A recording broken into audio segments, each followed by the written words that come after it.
আসসালামু আলাইকুম। আজ 100 ডে চ্যালেঞ্জের আজকে 6তম দিন।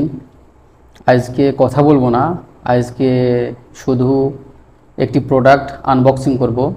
আমি অথবা.com-এ একটা প্রোডাক্ট অর্ডার করেছিলাম, দেখি তারা কি প্রোডাক্ট পাঠিয়েছে। আর এই যে প্রোডাক্ট, অনেক বড় একটি প্রোডাক্ট, দেখা যাক ভিতরে কি আছে। ঠিক আছে, চলুন প্রোডাক্টটা আনবক্সিং করে ফেলি, দেখা যাক ভিতরে কি আছে। Let's go.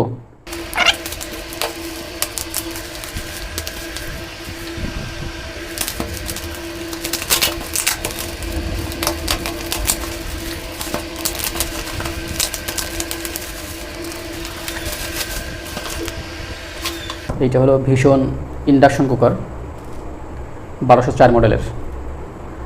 দেখা যাক কেমন দিছে, ভালো দিছে নাকি ভিতরে নষ্ট আছে নাকি অন্য কিছু দিয়ে দিছে। অনেকেই অনেক দামিয়া প্রোডাক্টগুলা অনলাইনে অর্ডার দিতে ভয় পাই। আমিও ভয় পাচ্ছিলাম যে আসলে ভিতরে কী দেয় কি না দেয়। তারপরে দেখা যাক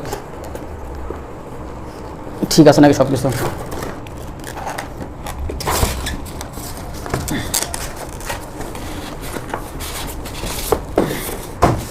আলহামদুলিল্লাহ, মাশাল্লাহ, মনে হচ্ছে ঠিকঠাক আছে, কোনো প্রবলেম হয় নাই। দেখি আরও একটু ক্লোজ আপ করি।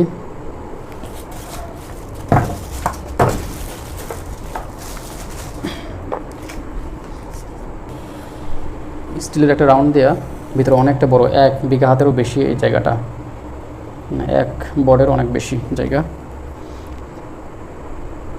এই তারটা যদি আরেকটু বড় দেয় কোম্পানিগুলা ভালো হয়, তারগুলো দেয় একদমই ছোট।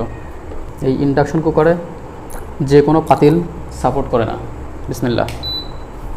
এটা আমাকে আগে অফ, এখানে লাইন আসছে দেখছেন, আমার এখানে অন করতে হবে। এটা 3 সেকেন্ড মতো চাপ দিয়ে ধরে রাখতে হয়। এখন এখানে দেখাচ্ছে অন, অন দেখাচ্ছে।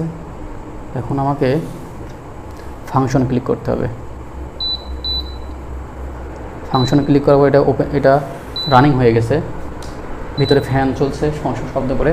আমি যদি শব্দ হচ্ছে, আমি যদি এখানে ফাংশন আরেকটা ক্লিক করি,